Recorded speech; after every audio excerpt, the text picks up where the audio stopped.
During the Cold War, the sky became an invisible battlefield. Spy planes flew higher than ever, radars tracked every shadow, and satellites, those artificial eyes suspended in the void, became the true witnesses of human power and of human fear. Each photograph sent from space was more than a simple image. It could alter strategies, topple governments, or change the course of history without a single shot being fired. One wrong angle, one misinterpreted shadow, could trigger alarms in Washington or in the Kremlin. Thousands of kilometers above Earth, an American satellite orbited silently, following its routine observe, record, report. But that time, what it captured was anything but routine. Amid the snow and steel of a remote Soviet region, appeared structures impossible to explain. Hidden tunnels beneath mountains, camouflage platforms, a complex that appeared on no map and matched no known civil or military record. The intelligence analysts looked at the images again and again. They could not believe what they were seeing. The shadows, the proportions, the thermal patterns all pointed to the same conclusion: a hidden nuclear arsenal carefully concealed in plain sight. What began as a technical discovery soon turned into a crisis of trust, because that revelation did not only threaten to expose the Soviet Union's greatest military secret, it also tested the fragile balance of terror that held global peace together. It was a truth no one wanted to uncover, a secret no government could admit, and a photograph that, if it ever surfaced, could set the entire planet on fire. This is the story of the satellite that saw too much, of the moment when a single image from space forced humanity to look into the mirror of its own destruction. By the mid-1960s, the sky had become the new battlefield of intelligence. The Cold War was no longer fought only on land, sea, or air, but in the silent orbit above the planet. From there, the CIA and the U.S. Air Force launched their most powerful spies, satellites that watch from the void, capable of photographing a car from hundreds of kilometers above. The Corona program was the first of its kind. Each film capsule was a treasure, hundreds of meters of celluloid that, once developed, revealed the most guarded secrets of the Soviet bloc. Analysts at the National Photographic Interpretation Center locked themselves in for days, staring through magnifying glasses at rooftops, shadows, and roads.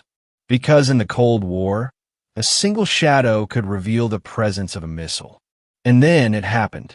In a forgotten region of the Soviet map, a mountainous area east of the Urals, surrounded by forests and mist, disturbing signs began to appear. First, newly traced roads. Then, structures covered with earth, with industrial vents emerging like scars across the landscape. Later, large steel doors embedded in the rock, and formations that looked like entrances to underground tunnels.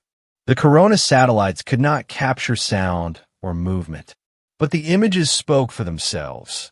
Heavy machinery, military convoys, circular depots surrounded by fences and watchtowers. None of it appeared in Soviet civil records. No official map acknowledged the existence of the complex. In Washington, the discovery caused immediate concern. Analysts gave the site a code name, Facility S-32. Reports described a possible underground nuclear missile base or a covert atomic research center. If what those images showed was real, the Soviet Union had managed to hide the heart of its nuclear program beneath kilometers of rock and silence. The discovery not only triggered alarms within the CIA, but also inside the Pentagon and the White House. Because if those missiles were operational, they could reach Europe, Alaska, even the continental United States, without Western radars detecting a single warning signal. From that moment on, satellites became constant sentinels over that region. Each orbit was a new piece of the puzzle, and with every image developed, the mystery deepened and grew more terrifying. The eye from space had seen something no one was meant to see, and once uncovered, that secret could never be buried again. The satellite, given a code name that remains classified to this day, flew over the area for several weeks. Each pass was a dangerous gamble. The Soviets had already begun tracking the orbital patterns of American satellites, and even the slightest change in trajectory could reveal U.S. interest in a specific region. But the CIA needed answers. The new images, returned to Earth in capsules that descended by parachute and were caught mid-air by C-119 aircraft, showed details that chilled the analysts to the bone. Among the mountain ridges appeared symmetrical structures, laid out with military precision. Reinforced concrete circles, access ramps, and what looked like armored doors partially buried beneath artificial snow. Photo interpretation experts enlarged the negatives again and again, searching for patterns. The shadows indicated that the objects were not simple warehouses, but vertical silos, possibly designed for intercontinental missiles. Around them, specialized transport vehicles left tire tracks identical to those seen at other known nuclear complexes in Kazakhstan. U-2 spy planes and later state Route 71 Blackbirds flew high-altitude reconnaissance missions over the region. Sensors detected faint traces of radiation and underground heat, levels inconsistent with any conventional military base. It was the first concrete clue that, beneath the Soviet mountains, something massive and potentially catastrophic was taking shape.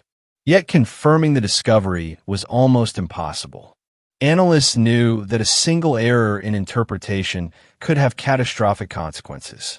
If the president believed the Soviets were deploying new strategic missiles without warning, he might authorize preemptive response measures. And that meant bringing the entire world within seconds of nuclear launch.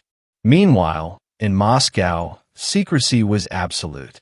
The Kremlin officially designated the area as a restricted ecological reserve, a classic KGB maneuver to erase sensitive installations from a map. Villagers from nearby settlements were relocated, and a military exclusion zone was enforced. No one entered. No one left. Inside the walls of the state security center, KGB officers orchestrated a campaign of deception. They fabricated reports, altered public maps, and sent false data to Western attaches in Moscow. Their goal was clear: keep the secret at any cost. But the eyes from space could not be fooled forever. And though the Kremlin remained silent, the Earth itself seemed to speak. Heat signatures, vibrations, and shifts in the terrain revealed that something was moving beneath the surface.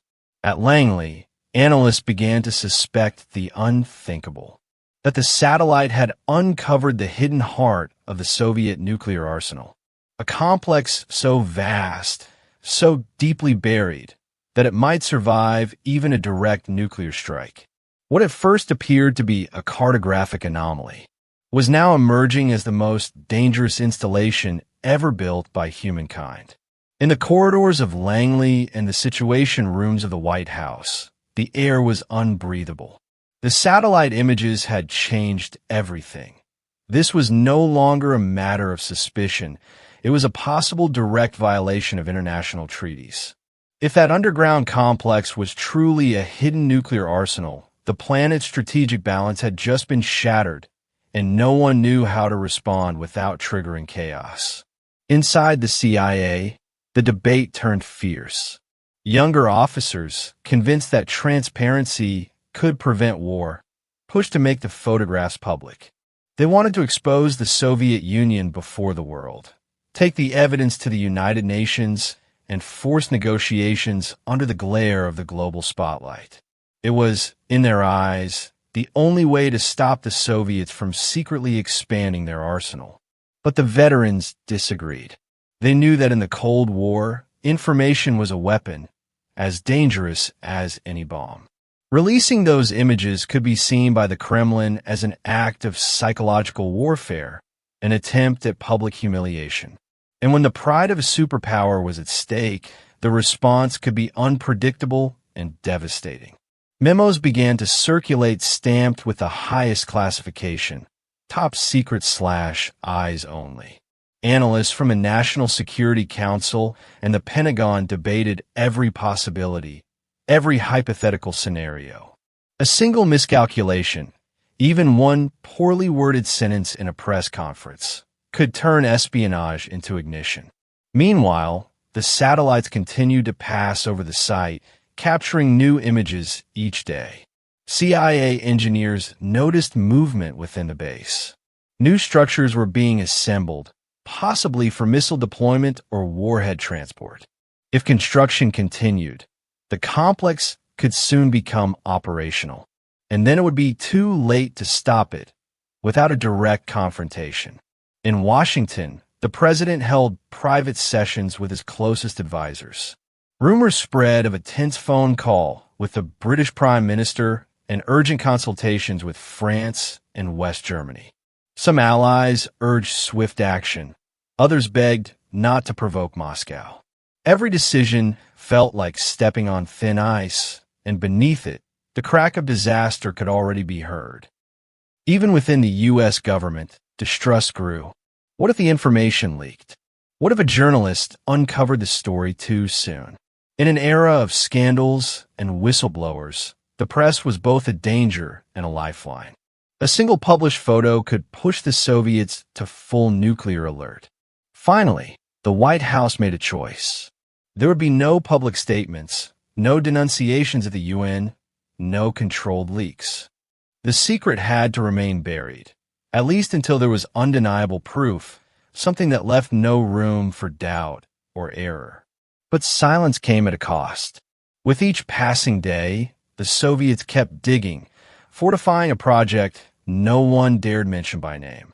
It became a race against time and against truth itself, a game of chess played in the shadows, where a single word could be as deadly as a missile launch. And so, while the world slept, a lone satellite continued to watch from orbit, quietly recording the greatest nuclear secret of the 20th century. The day finally came. After months of analysis, deliberations, and sleepless nights, the evidence was compiled into a single black folder bearing the highest classification, top secret/cosmic clearance. Satellite images, combined with thermal data, radiation readings, and human intelligence reports, were presented before the National Security Cabinet in a closed session. The lights dimmed. The blinds were drawn. A black and white projection flickered to life, revealing the hidden heart of the Soviet secret. There it was, a complex that was never meant to exist. Buried silos, tunnels carved through mountains, supply routes radiating faint traces of heat. Each image confirmed the unthinkable. The USSR had built a nuclear storage and assembly center beyond the reach of treaties and international oversight. The air in the room grew heavy. No one spoke. Everyone understood the gravity of what they were seeing. A single leak of that information could trigger an immediate reaction from Moscow. Yet the silence was already beginning to crack. Across the Iron Curtain, whispers had started to spread. A KGB mole, never definitively identified, had let slip the existence of a strategic installation in the Urals during conversations intercepted by Western intelligence. In London, Paris, and Berlin, Allied services were already murmuring about the discovery. The Kremlin's most closely guarded secret was beginning to unravel. International pressure mounted. A technical committee from the International Atomic Energy Agency formally requested explanations from Moscow. The tone was diplomatic, but the message was unmistakable. We know something is there, and the world is watching. For weeks, the Kremlin denied everything. Spokesmen spoke of industrial facilities, of mining projects, even of civil defense infrastructure. But the evidence was too precise, too detailed. Every denial only seemed to confirm, inadvertently, the truth. At last, faced with the weight of accumulated proof, the Soviet Union partially conceded. It acknowledged the existence of a strategic military research center, but denied any nuclear purpose. Within days, satellites captured frantic movement across the site. Surface structures dismantled, convoys withdrawing equipment, tunnel entrances buried under fresh soil and newly poured concrete. The complex was erased from sight, but not from history. From orbit, the satellite that had begun it all watched the transformation in silence. Where signs of life and activity once pulsed, now there were only scars in the earth. And yet, the thermal sensors still detected traces of heat, evidence that beneath the surface, something continued to breathe. The truth was never announced with fanfare or press conferences. There were no speeches, no newspaper headlines. It was a quiet revelation, a secret half-admitted, an unspoken pact between superpowers that chose discretion over confrontation. The world didn't know it then, but that discovery forever changed the way the skies were watched. From that moment on, the Cold War ceased to be merely a battle of territories or ideologies. It became a war of pixels, shadows, and reflections. A war where a single image from space could halt or ignite the end of the world. The satellite returned to its regular orbit without medals or recognition. But its mission left an indelible mark on human history. For the first time, an eye in the sky had uncovered the Kremlin's deepest secret and proved that in the Cold War, truth was not shouted, it was observed. The satellite that revealed that Soviet nuclear secret never fired a single shot. It carried no weapons, no soldiers, no flags. Only a camera, a lens, and the infinite patience of orbital silence. And yet, it changed the course of history.